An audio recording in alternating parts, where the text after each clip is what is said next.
BWOne here from BWOne.com, and in this video we're going to take a look at the 3 phones that have brought not only Samsung to Android dominance, but one of the top smartphone makers today. That is the Galaxy S2, the Galaxy S3, and the Galaxy S4. I have some pretty big hands.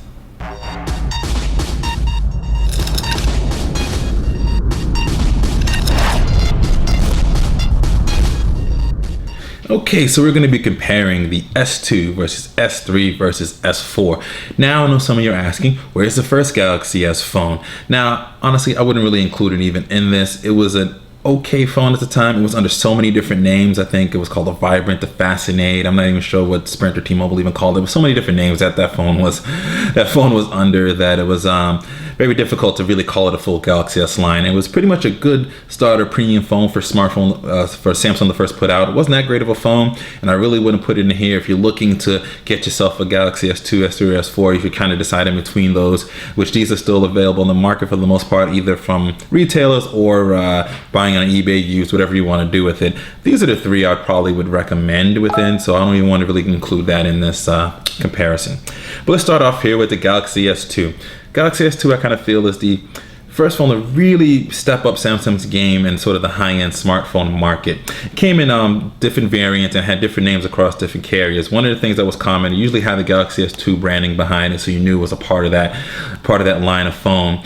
Now, most of them came with a 4.5-inch display, as you could see here, and it wasn't HD. It was 800 by 480 display with it.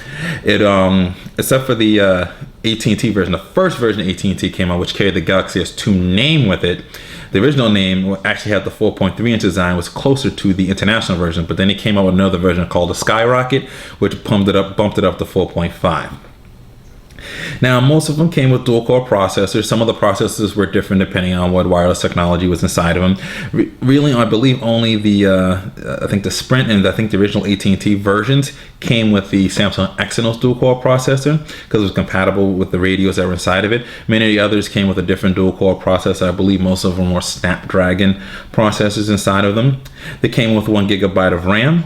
At the time, they came with Android 2.3 Gingerbread, but most of them now, for the last 2 years, have been upgraded to at least Android 4.0 Ice Cream Sandwich, which is pretty cool to see that your phone is at least updated. It's 2 years old and it's updated to pretty much the best version of Android to get. Not the best version, but at least Android 4.0 is really a solid version of Android to have your the TouchWiz based off of. So it's pretty cool that they have that in there.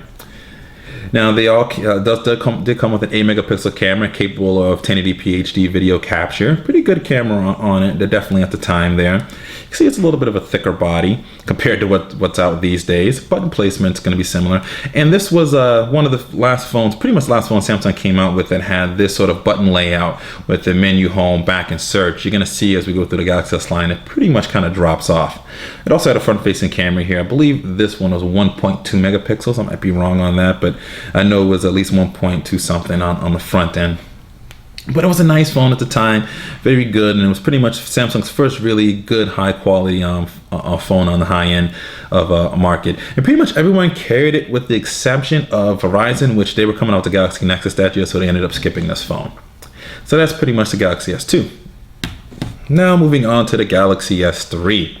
Now the Galaxy S3 is pretty much Samsung's first sort of benchmark, sort of not so much benchmark, really their first true staple of how an Android phone should be when a manufacturer comes with a real premium product, and the S3 has really set the ground with that, and it really was the phone that really helped Samsung pretty much dominate Android.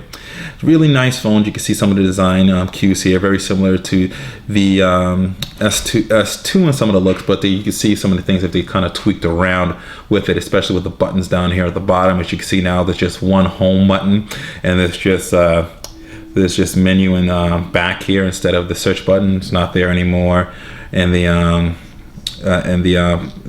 moved the search button off and pretty much moved this over to here, so there's just one physical button. You can see, look at here on this side, volume rocker, power button, the USB port pretty much laid out the same way. You can see the headphone jacks similar to, and also carrying over. Didn't show this when I was talking about the S2. Removable batteries, both have that. Removable batteries and a micro SD card slots that gives you up to 32 gigabytes of additional storage. They both came with 16 gigabytes of storage built into it as well too, so you got a pretty good ample amount of storage with it. Got that back on here. You can hear my other phone going off there. There is this also has an 8 megapixel camera in the Galaxy S3, capable of 1080p HD video capture, and it's an improved camera as well too. It had LED flash speaker right there, much improved camera, even though it's the same 8 megapixels.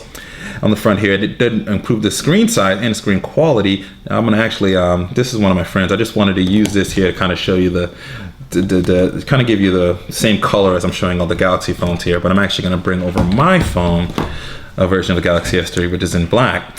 Now, going back to the screen, this came with a 4.8 inch display capable of 720p visuals, and you can see it's pretty nice in terms of display quality, and it really looks good. The Super AMOLED display came with Android.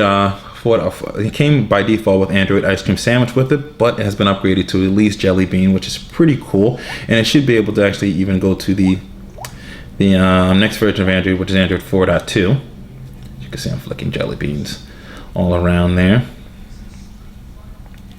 Bring it back here.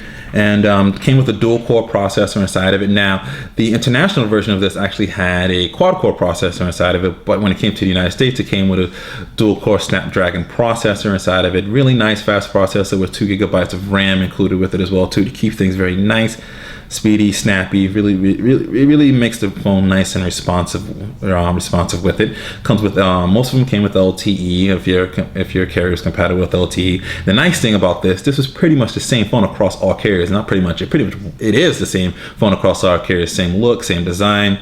Only thing different, they might have had the branding different here on the back, but everything was pretty much the same. And that was a really big thing for Samsung to sort of accomplish with the S3. It's something really only iPhone was able to do, which was basically get one name for the phone across all carriers. Carriers, for some reason, still love to like have different variants and try to make things unique, which I think muddles the market a lot more than helps it. And Samsung had enough power with the S2 that they were able to pretty much now make the S3 like this is just the S3, no fancy names, nothing else. This is what we're branding it as, and pretty much the carriers kind of follow suit across the board. You can see sort of design here. It's much thinner, very thin design with it.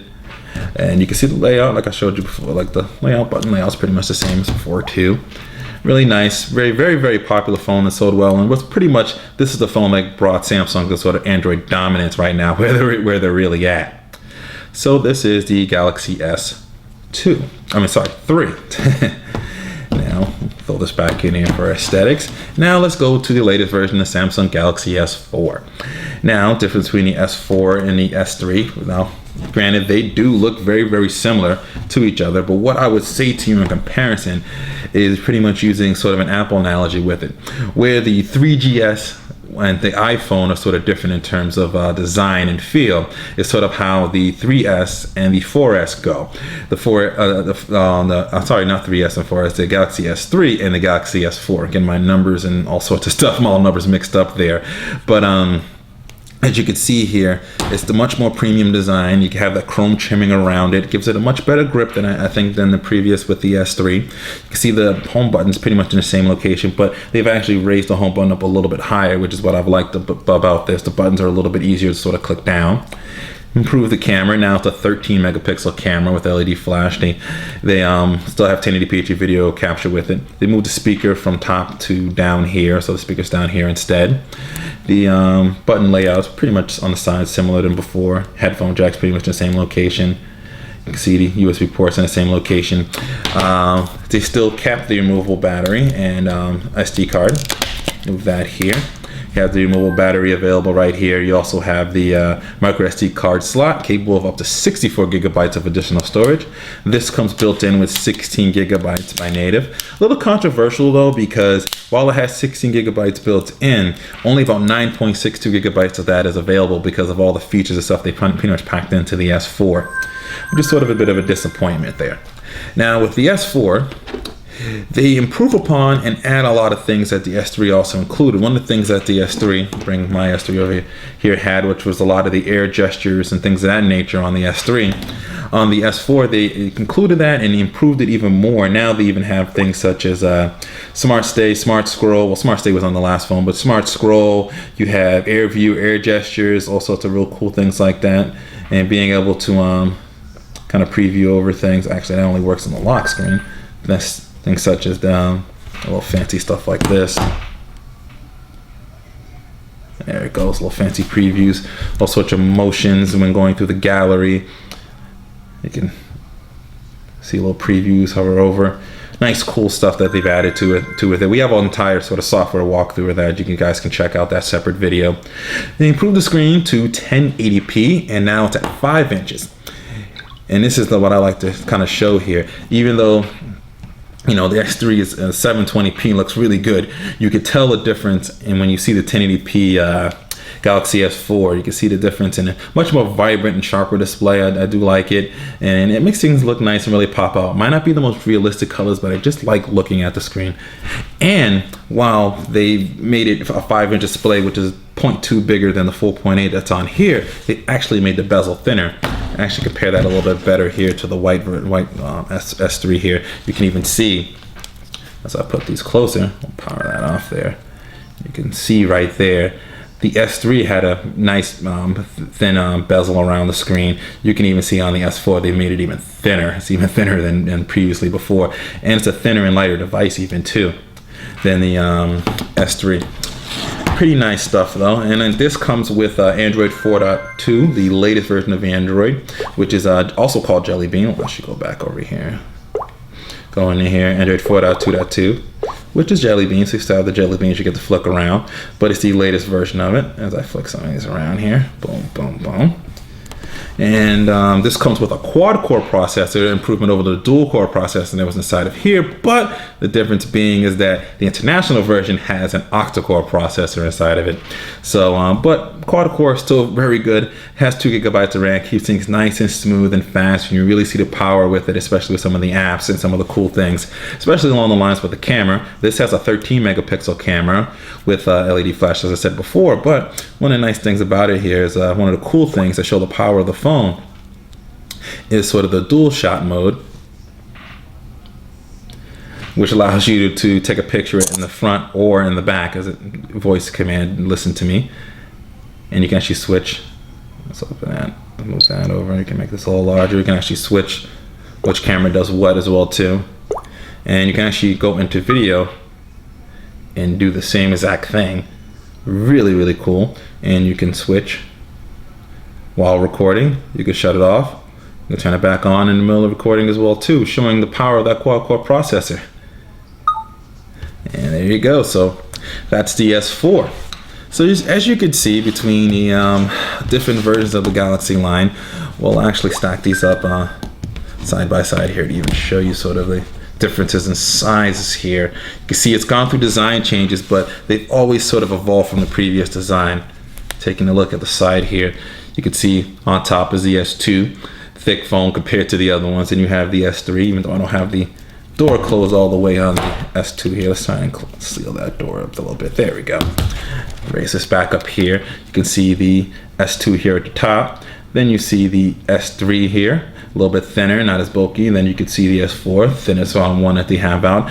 Pretty much a merge in terms of design, because this is more curved and this is much more square. And this is now sort of much more squarer, but still kind of curved. It's sort of a merge of designs between the S2 and the S3, which you can see here. So you can see the differences between display sizes as well too, between the 4.5, 4.8, and then 5-inch display. But overall, you can really see the growth and differences where Samsung started off with it, you know, basically started from the bottom, and now they here. Yeah, I meant to make that reference to that song. So they basically started here, came here, and you can just see the improvements. And it's going to be interesting when the S5 shows up here, what that's going to look like comparative to the others.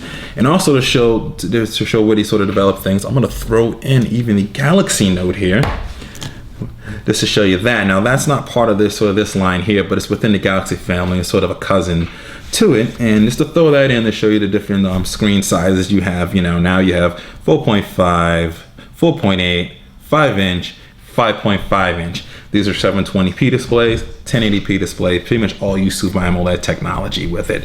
So this is just to kind of throw this in there to show you comparisons and show you where they sort of adopt their designs.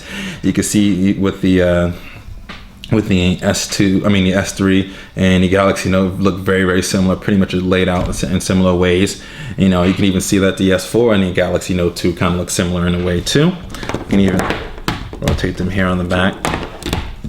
Take a look at some of the similar layouts with it. Only thing that's kind of switches up is sort of the camera placement. You can see the sort of the speaker, flash, and camera here. Yeah, on the S4 you have the camera here at the top and then the flash at the bottom.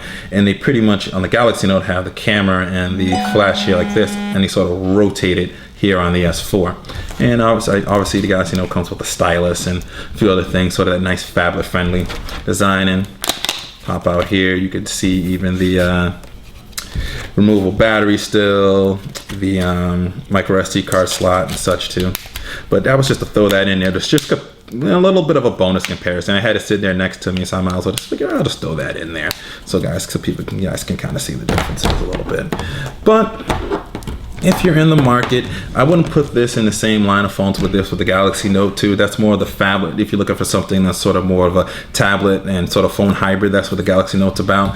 This is really if you're looking for that smartphone, for that mobile computing powerhouse between the S2, S3, and S4. Suggestions that I can give to you: the S2, it's going to be really good for you. As you can still get it, it's available in a lot of prepaid markets. You can buy it used somewhere or off eBay or something. Very good, I would say, starter phone.